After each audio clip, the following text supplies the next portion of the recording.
To love and to be loved, we must begin with understanding what love truly means. Love is not just a spark. Sparks fade. Love is not just chemistry. Chemistry can change. Love is deeper. Love is a decision. It is a commitment. It is an action. It is a way of showing up for someone again and again, even when emotions fluctuate. Because the truth is, emotions do change. Feelings rise and fall. Passion burns hot and then cools. But real love is steady. Real love lasts. Now, let's start with the foundation, loving yourself. You see, you cannot give what you don't have.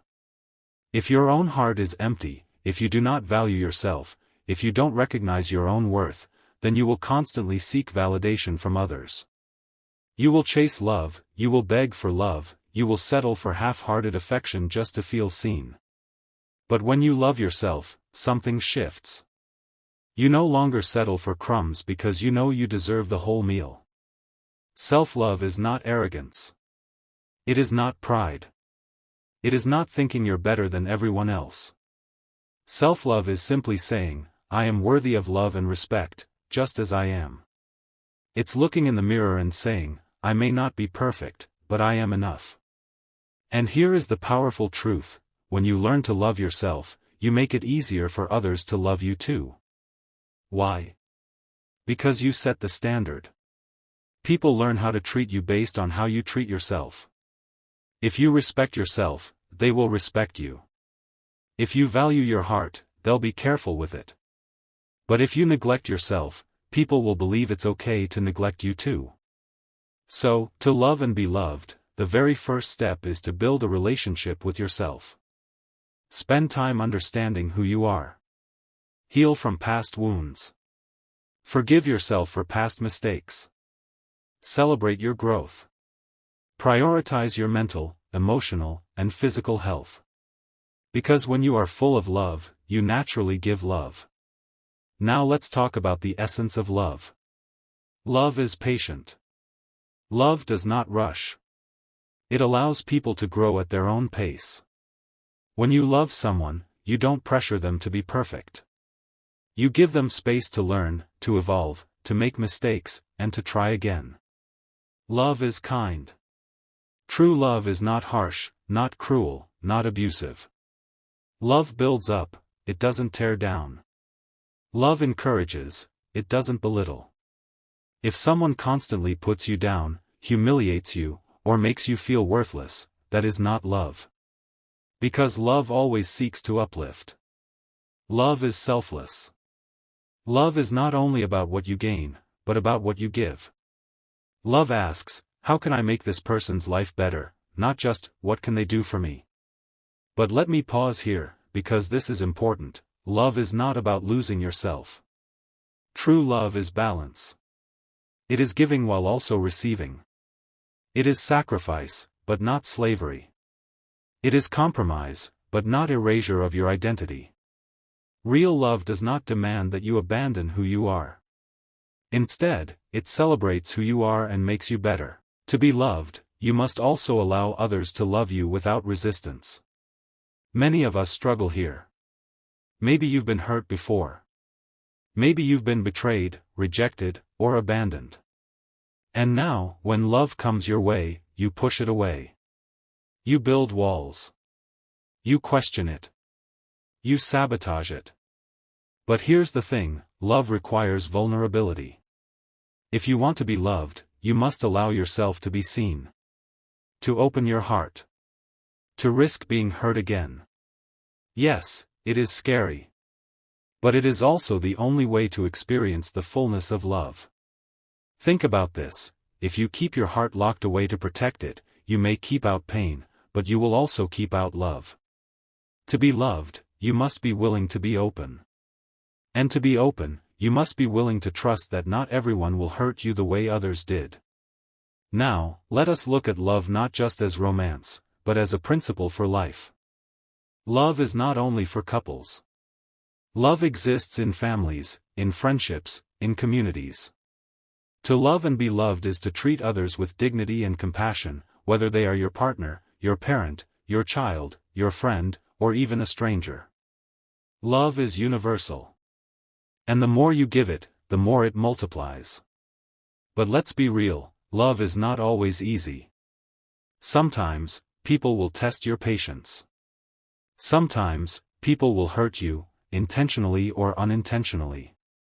And in those moments, love is a choice. You choose whether to continue loving, whether to forgive, whether to hold on, or whether to let go. So, what does it mean to love and to be loved? It means choosing kindness when anger feels easier. It means choosing forgiveness when revenge feels sweeter. It means showing up consistently, even when it is not convenient. And to be loved? It means allowing someone else to do the same for you. To let them support you, forgive you, and walk with you through your flaws and failures. Love is universal, but the way we give and receive love is not the same for everyone. Think about it, two people can care deeply about each other, but if they express love differently, one might feel unloved even though the other is giving all they have. This is where the concept of the language of love comes in. Now, when we say language of love, we are not talking about French or Italian. We're talking about the different ways human beings express and receive love. Just like spoken languages, if you don't understand the language of the person you love, you'll constantly misunderstand each other. The first thing you must know about love languages is this: your way of showing love might not be your partner's way of receiving love. That's why many relationships struggle. One person feels they're giving their best, but the other still feels unloved. Why? Because they're speaking two different love languages. Let's explore the 5 major love languages that most people connect with. Number 1 is words of affirmation. Some people feel loved through words. They light up when they hear, "I love you." They feel seen when you say, "I'm proud of you," or "I appreciate you." For them, love is spoken. Encouragement, compliments, expressions of gratitude, these words feed their heart. But here's the mistake many people make: they assume that because they don't need words to feel loved, their partner doesn't either. If your partner's language is words of affirmation, silence can feel like rejection. A lack of kind words can make them question your love, even if you're showing it in other ways. So if your partner needs words, give them freely. Don't wait for special occasions. Don't wait until they're feeling down. Speak love into their life daily. Number 2 is acts of service. Others feel love not by what you say, but by what you do. For them, actions speak louder than words. Washing the dishes, running errands, helping with responsibilities, these small acts of service make them feel cared for. If this is your partner's language, you can tell them, "I love you," 1,000 times, but if you don't show it through action, they won't feel it. For them, love is practical. Love looks like help, support, and effort. And the reverse is true: if you constantly neglect to show up in action, they will feel unloved, even if your heart is full of love for them. Number 3 is receiving gifts. Now, some people feel loved through gifts. And listen carefully, this is not about materialism. It is not about greed. It is about thoughtfulness. A gift, no matter how small, says, "I was thinking of you." For some, a flower, a handwritten note, or a favorite snack means more than expensive jewelry. The gift doesn't need to be extravagant. It just needs to show intentionality.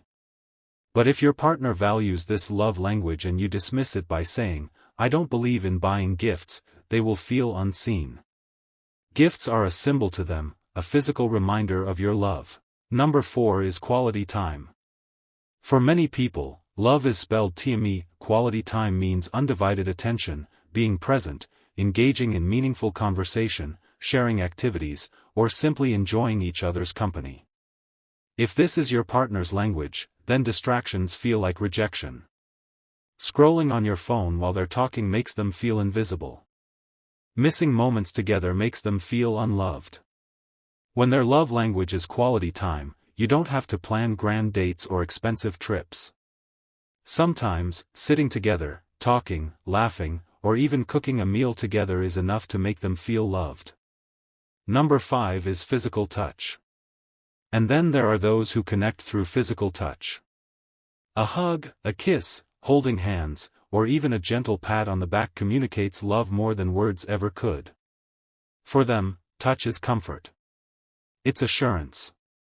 It's intimacy. If this is their language, neglecting physical closeness can make them feel distant or unloved, no matter how much you say you care. Now here's the key point: love requires fluency. If you truly want to love someone, you must be willing to learn their language, even if it's not your natural one. Imagine this: if someone only speaks French and you only speak English, no matter how much you talk, they won't understand you unless you learn their language. Love works the same way. If your partner's language is quality time but you only give gifts, they won't feel loved the way you intended. And the same goes for you. To be loved, you must communicate your own needs clearly. Many people suffer silently, waiting for their partner to guess their language. But love doesn't require guessing, it requires communication. If you need words, say it. If you value time, express it. If you feel cherished through touch, explain it. Love grows where there is understanding, and understanding comes from openness. Balancing different love languages. But what if you and your partner have different languages? Maybe yours is physical touch but theirs is acts of service. Maybe you crave words, but they crave gifts. Does that mean the relationship can't work? Absolutely not. It just means you must both be intentional. Think of it like this: just because English is your first language doesn't mean you can't learn Spanish. With effort and practice, you can speak it well. The same applies to love. With intention, you can learn to love your partner in their language, even if it's not natural for you. And here's the beauty: when both partners learn each other's languages, love becomes smooth, fulfilling, and deeply satisfying. Love is not just about what you feel, it is about what you are willing to do. Many people think love is easy, that it should always feel good, always feel exciting. But the truth is, real love demands something deeper.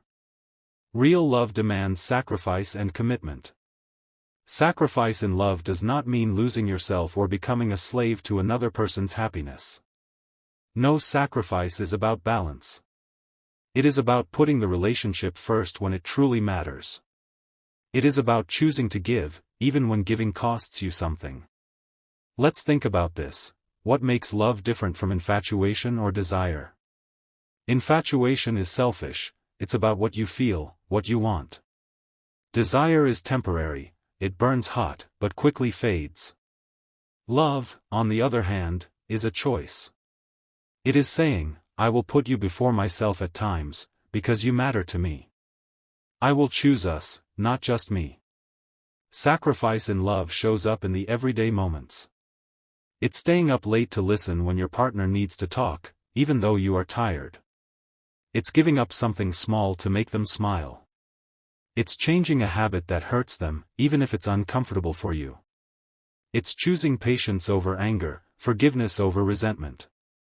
Sacrifice is not about grand gestures only, it's about the little decisions you make daily. True love doesn't count losses, it counts gains. You give not because you have to, but because you want to. But here's the key: sacrifice must be mutual. If only one person is sacrificing while the other only receives, the relationship becomes unbalanced and eventually toxic. Real love is a two-way street. Both people give, both people receive, both people meet in the middle. The weight of commitment. Now let's talk about commitment. Commitment is not just saying, I love you today. It is saying, I will keep choosing you tomorrow, and the day after, and the day after that. You see, commitment is what sustains love when feelings fluctuate. Because let's be honest, feelings are not constant. There will be days when you don't feel in love. Days when you are irritated, frustrated, or even distant. If love were based only on feelings, every relationship would collapse at the first storm. But commitment is the anchor. It is the decision to stay, to fight, to work through challenges, to rebuild trust, to grow together. Commitment is not glamorous, but it is powerful. Think of a garden. Love is the seed. But commitment is the daily watering, the pulling of weeds, the care and attention that keeps the garden alive. Without commitment, the seed will die, no matter how beautiful it once looked. Sacrifice versus control. Now, let's clarify something important. Sacrifice in love should never mean surrendering your identity, your dignity, or your self-worth. There is a difference between healthy sacrifice and unhealthy control. Healthy sacrifice says, I will give up this habit because I know it hurts you. Unhealthy sacrifice says, I will give up who I am because you demand it. Healthy sacrifice strengthens the relationship. Unhealthy sacrifice destroys it. And here is the truth, real love will never demand that you erase yourself. Real love will never force you into submission. Real love will encourage sacrifice, yes, but it will also give sacrifice in return. Examples of commitment in action. Commitment is seen in the way couples face difficulties together. When money runs low, commitment says, we will budget, we will adapt, we will push through together. When distance separates you, commitment says, we will make the effort to communicate, to stay connected. When mistakes happen, commitment says, we will forgive, we will learn, we will try again. Commitment is not blind, it doesn't ignore problems. It faces them head-on and says, we are stronger than this storm. The fear of sacrifice and commitment. Now, why do many people struggle with sacrifice and commitment? The answer is fear. Some fear that if they sacrifice, they will lose themselves. Others fear that if they commit, they will be trapped. And some fear that if they give too much, the other person won't give back. These fears are real. They come from past hurt, from broken trust, from watching others fail. But here's the truth, without sacrifice, love remains shallow. Without commitment, love remains fragile. Yes, sacrifice is risky. Yes, commitment is demanding. But the reward is deep, lasting connection. A love that withstands time. To love and be loved through sacrifice. So, how do you love through sacrifice? Start with the small things. Pay attention to what matters to your partner. Be willing to compromise. Not everything has to go your way. Choose kindness even when you're upset. That small sacrifice of pride can save your relationship. And how do you allow yourself to be loved through sacrifice? Recognize and appreciate the sacrifices made for you. Don't take them for granted. Gratitude keeps love alive. Be willing to receive, not just to give. Love flows both ways. To love and be loved through commitment. To love with commitment, you must make a conscious choice daily to stay loyal. Work through challenges instead of running away. Protect your relationship from distractions and temptations.